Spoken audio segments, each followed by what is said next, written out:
appears that there is a deal nearing completion, according to the Atlanta Journal-Constitution. Chris Vivlamore, the beat writer for the Atlanta Hawks, he is tweeting out that the trade call has been done, or that they have agreed upon at least, and once the moratorium is lifted, it will be official after Friday. The Los Angeles Clippers have done a sign and trade to acquire Danilo Gallinari. They've gotten the Hawks involved. Atlanta will get Jamal Crawford, along with the first-round draft pick from 2018 that belonged to Houston that L.A. got in the Chris Paul deal. You got all this, Rick? Stay awake with me here. I'm quiz you on it later. I'm trying to. David Aldridge will keep it straight for us. DA, so while we wait on Gordon Hayward, fill us in on what you can tell us on Danilo Gallinari going to the Clippers from Denver.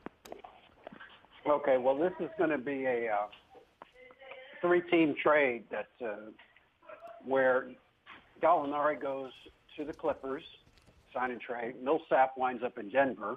Yeah. The Hawks will get, I should say, Jamal Crawford. Then the first-round pick that the Clippers got from Houston in the Chris Paul deal goes to Denver, and the Clippers get a second-round pick from Atlanta. So that's the convoluted way of getting this deal done. But, yes, it is basically done now, and once the moratorium is lifted, they can announce it on, what would that be? Thursday or Friday? Yeah, Friday night. Yeah. Friday, yeah. So where does this put L.A. now in terms of a team that didn't have much cap flexibility? They ship out Chris Paul for a whole bunch of assets, re-sign Blake Griffin, and now acquire Danilo Gallinari. Is this telling us that they continue to try and, with Jerry West's influence now, with Doc Rivers, try and make some moves to get back involved in the mix here in the West? I think you'll see them make a couple of smaller moves from here on out, Jared. But, yeah, I don't know that they will be able to because they've got Blake's contract kicking in now. I'm not sure that they will be able, going forward, to do very much in terms of future years and signing guys to big deals. So they do something, it'll be short deals, 1 or 2 year deals.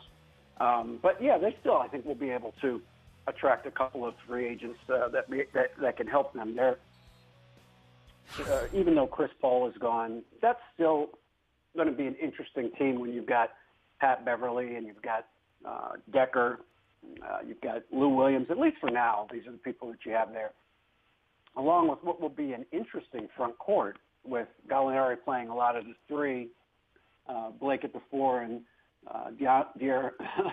and Jordan at the 5. But they also are going to try and play small, play Blake at the 5 and play Gallo some at the 4. So they're going to try to get, more efficient at small ball. And I think most people around the league feel like that may be Blake's best position anyway going forward. At this point of his career is playing that stretch 5, being a ball-handling 5 and able to create space and make plays at the elbows and at the foul line. He was very good at it the last couple of years. And with Gallinari's ability to shoot, the floor should be spaced pretty well.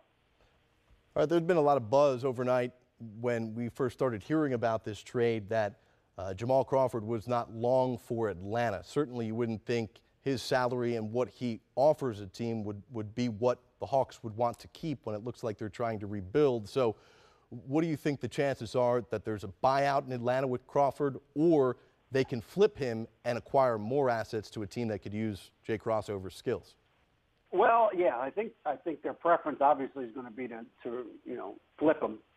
It won't be easy though, because I think most people understand that he does not really want to be there. There's a couple other places he'd rather be, whether it's the Lakers or Cleveland, and so I don't know that they're going to have a lot of teams interested in trading for him, knowing that, because what's to keep him from being traded somewhere else and having the same desire to play for the Lakers or for Cleveland? So it may wind up being that they have to do a buyout. Now, the question is how much will it be and how much can they actually save?